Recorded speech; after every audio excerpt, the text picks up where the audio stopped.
Hi guys, this is Gunners Daily, and today we're gonna talk about Arsenal's 2019-20 season and what can we expect from the upcoming 2020-21 season. So let's start.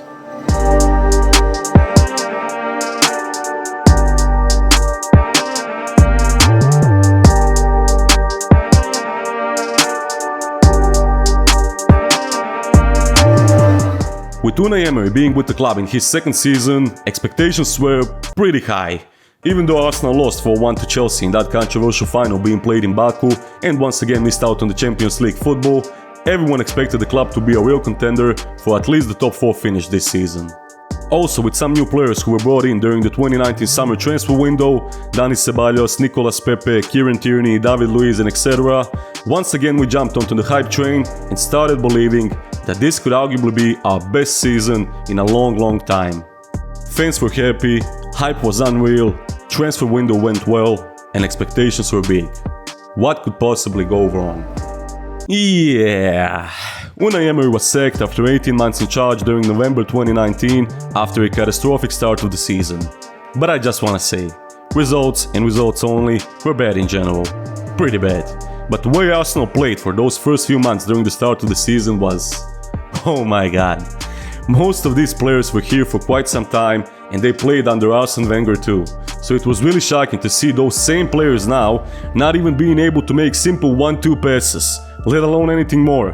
Our attacking tactics were non-existent under Unai Emery, and never in my life have I seen the same team that used to play fast and attractive football in general downgraded and underperformed so much just 1 year apart. We made Eintracht Frankfurt and Vitória Guimarães look like the 2009 Prime Barcelona team, for fuck's sake. Anyway, it became clear something needed to change and the board decided to sack Unai Emery to try and save the season. I just wanna say that I don't have anything against Unai Emery and I wish him all the luck in Villarreal, but watching Bolton and Blackpool was like an El Clasico compared to watching Arsenal play under him during those first few months of the season. No offense to them. Freddie Ljungberg was given a chance as the first team manager after Emery left, but unfortunately for him, he only managed to win 1 game out of 5 when he was in charge. And once again, fans were not happy and they wanted to see Arsenal bring someone new who is going to be a long-term solution. And after weeks and weeks of reports and rumors, Arsenal finally had their man, Mikel Arteta. And here we are, with the manager situation explained. Let's now talk about the second half of the season since Arteta came to the club. Europa League, round of 32. Premier League, 8. Carabao Cup, 4th round. And FA Cup... There were still some fans that weren't convinced that he was the right man for the job, that he has no experience to manage a big club like Arsenal, and that maybe Jose Mourinho would be a better option. But now, after the dust has settled, I think Arsenal made a great choice bringing Mikel Arteta. There is still the question of what the things would look like if Arsenal decided to sign Mikel Arteta back in the summer of 2018 after Arsene Wenger left the club. But who knows and who cares? We are now in 2020 and most importantly, we are finally starting to look like a proper club once again. In years and years of supporting Arsenal, I don't think I've ever seen the club having such a turbulent season as this one. So many ups and downs, rises and downfalls, 3 different managers, crisis after crisis, and so on. I mean, maybe this would seem like a normal season for some other clubs, but for us, Arsenal supporters who are used to stability, we had the same manager for the last 22 years, always finishing in the top 4 with rarely having any drama or crisis in the club. Sure, we didn't win so much as we wanted during those last few years with Arsene Wenger in charge, but that's a topic for some other time. I just want to say that stability is good, and in my opinion, it's crucial for the club to have any success in the long term. I doubt that any Arsenal fan would want to live through another roller coaster season like this one. So lesson of the story would be, back the manager, back Mikel Arteta, and have patience, because the club's been in the downfall for quite some time, and you can't expect the things to change overnight. By the way, I even made a video called Is Arsenal Becoming a Mid-Table Club? I'll leave a link in the description, so feel free to check it out. But now, let's talk about the players. I won't go through all of them, but I would rather talk about the players that in my opinion had the biggest impact on the pitch throughout the 2019-20 season, and about some of the players that should, in my opinion, probably leave the club during this summer for one reason or another. First things first. In my mind, there's no doubt. Pierre-Emerick Aubameyang was by far our best player this season, and without having him in the squad, I think we would probably be nailed to the bottom of the table and fighting relegation. And I'm not even joking here. Even stats-wise, he had the biggest impact, and he's the best forward we have in our club since Thierry Henry was here.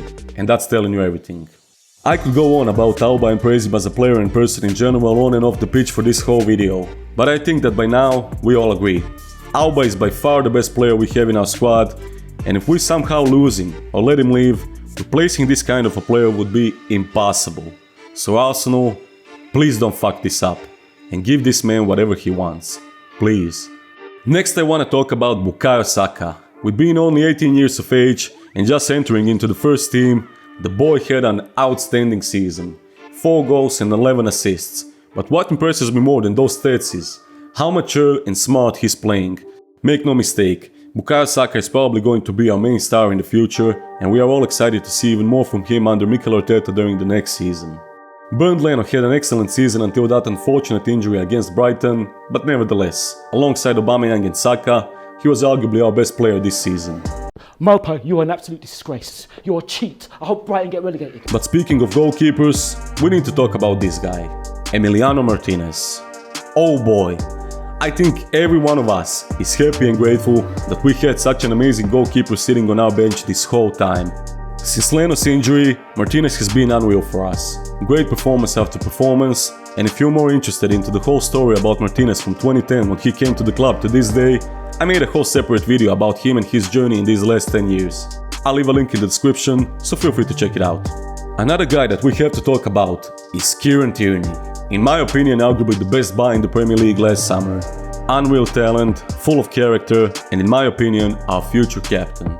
I know I probably sound boring, but I made separate full videos for most of these guys, so again, if you want to watch my full video on Kieran Tierney and why I think he is going to be our future captain, I'll leave a link in the description for that too.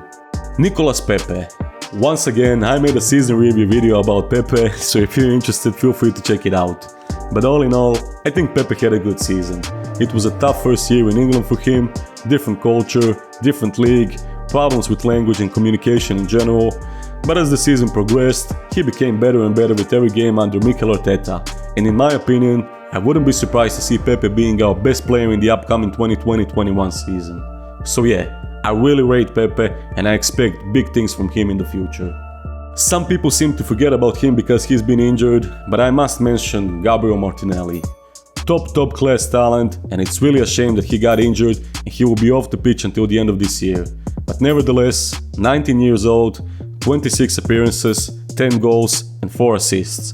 The boy is special, and I think he will become our main attacking option in the future if he stays healthy and continues to perform on this level. No doubt. So in general, those are the players that in my opinion had a great season behind them. Don't get me wrong, it's hard to rate most of them because it's been a world of difference between pre-Arteta Good afternoon. and after Arteta came to the club. Most of the players that weren't that good at the start of the season drastically improved under Arteta in the second half of the season. So it will be really interesting to see how would they perform throughout Arteta's first full season with the club. Like I said, it's really hard to rate most of these players because let's take Lacazette for example. Before scoring against Newcastle back in February, he didn't score a single goal in his last 10 appearances. Not so great if you're a striker, right? But then again, as the season progressed, he slowly got back to his old self and scored some really important goals for us. So in conclusion, I can't really say that he had a great or brilliant season. He was good, and I rate Laca. But in my opinion, I would still play Auba as our main striker throughout the middle rather than seeing him adjust to the left wing position so that both he and Laca can be on the pitch at the same time. But that's also a topic for another time. There are a lot of different stories and rumors on social media about who Arsenal is going to sell this summer because they need to raise funds to buy some new acquisitions. And I don't want to talk about the players that just signed a new deal because they're obviously staying in the club. So in my opinion, the players that I would personally sell this summer are Sokratis Papastatopoulos, Callum Chambers, Sead Kolasinac, Mesut Ozil, and this might sound surprising, Alexander Lacazette. And before you start crucifying me in the comment section and saying, why the fuck would you sell Boom Shaka Laca? Calm your tits and hear me out on this one. Therefore, let's go in order. Sokratis. Although Papa had some great games, since he signed for Arsenal, he had a fair share of injuries in this last year or so, and he is mostly kept on the bench since Arteta became the manager. He will be 33 next season, and as much as I personally love Papa and his presence on the pitch, and with the team considering him to be one of the more positive guys in the locker room, Arteta is already looking for the long-term replacement in defense, so it's probably time for him to move on. Chambers. When he came to the club, Chambers was considered as one of the top prospects for the future in England. But as time passed by, it became more and more clear that he's probably never going to reach his potential. In some ways, Chambers' current situation reminds me of that of Carl Jenkinson. You know, good lad, positive presence in the locker room, loves the club, but just simply never reached that level of quality to be considered a first-team player for a club like Arsenal. And I think it would be better both for him and the club if he decided to find a new team during this summer transfer window. Kolasinac. At first, I was like, yeah, he's not so bad and we should probably keep him in the squad because he can be a solid backup from the bench. But after seeing some of his performances since the restart, fuck no. I don't have a strength or will to justify those type of players anymore. Players that will put out solid performances every here and there, but overall we have to deal with those below average performances most of the time. Even as our backup, no. Just no. Mesut Ozil. Once again, I made a whole video dedicated to Mesut Ozil and his current situation in the club called What's Next for Mesut Ozil. So if you're interested, I'll leave a link in the description. Long story short, it's time to go! And here we go. Alexander Lacazette. First of all, Lacazette has a contract with Arsenal for 2 more seasons. So Arsenal is in a good position to decide what to do with him. Keep him till the end of his contract, or maybe cash in on him during this summer transfer window. As we all know, both Laca and Alba's more preferred position is that as the main striker up front. But with Laca being in good form since the restart, Arteta decided to sacrifice Alba and put him on the left wing so both he and Laca can be on the pitch at the same time. And even though Alba still put out great performances in that position, more than once throughout his career has he openly said that his most preferred position is that of the central striker up top. And I personally just can't see Arteta using this same formation for the next season with Alba playing the left wing all the time.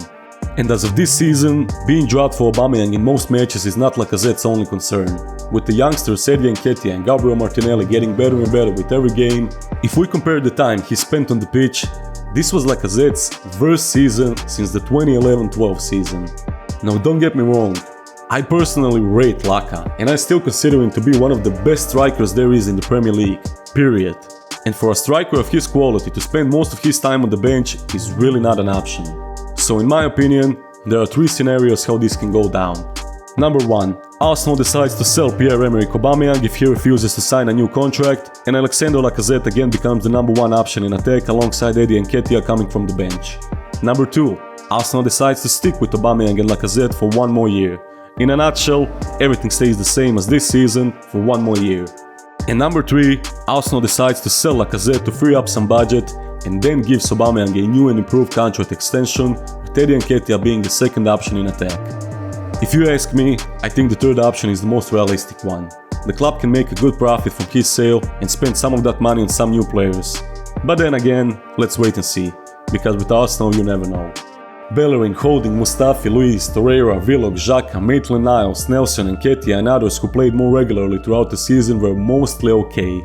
I wouldn't say great, because most of them were drastically underperforming under Unai Emery in the first half of the season. But since Arteta came to the club, and after the restart due to the COVID-19 situation, they got much better. So overall, I don't know. It's going to be interesting to see if most of them can keep that same level of consistency and quality next year throughout the whole season like they had in these last few games after the lockdown. So let's wait and see. I mean, let's not fool ourselves. Winning the FA Cup was great, and I couldn't be happier about it. But Arsenal finished 8th this season in the league, and it was the club's worst campaign in the last 25 years. All the way back to 1995 when George Graham was the manager. So, yeah. We have to be honest and say that in any way, most of these players aren't good enough if we want to once again start challenging for the top 4 or let alone the title.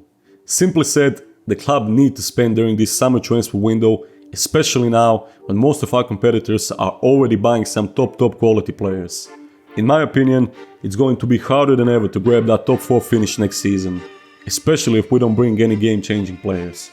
Man United is getting better and better, Chelsea is spending big again this summer, Tottenham will probably be a much better team in Mourinho's first full season with the club, Liverpool and Man City are miles ahead of everyone else at the moment in my opinion, but even the teams like Leicester and Wolves are getting much better every season, and I honestly wouldn't be surprised to see them joining the fight for the Champions League places too. So, all in all, it's going to be harder than ever for Arteta and his players to get us back in the UCL. But I'm going to be deluded as ever and once again hope that we can actually win the Premier League.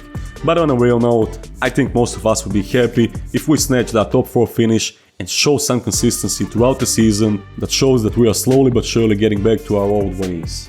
Winning the FA Cup was great, and you can see how much it meant to the players and the manager to actually win a trophy after the disastrous season we had. But this is now going to be our 5th year without the Champions League football. Wow, I know, shocking. 5 years already passed. But at least we left the competition on a high note last time we were in it. Fuck's sake. Anyway, what are your thoughts about the 2019-20 season? Are you happy with how it ended, with us winning the FA Cup? Or do you maybe think that finishing in the top 4 is more important for our long-term future? Tell me in the comments, I'm really interested to hear you out. Regarding the transfer window, Arsenal is once again linked with 686 new players in the last month or so I'm not even going to get into all that. I will probably make a whole separate video about it, so stay tuned. Thank you for watching guys. If you liked my content, feel free to click on the like button and subscribe to my channel. I would really appreciate it. Peace!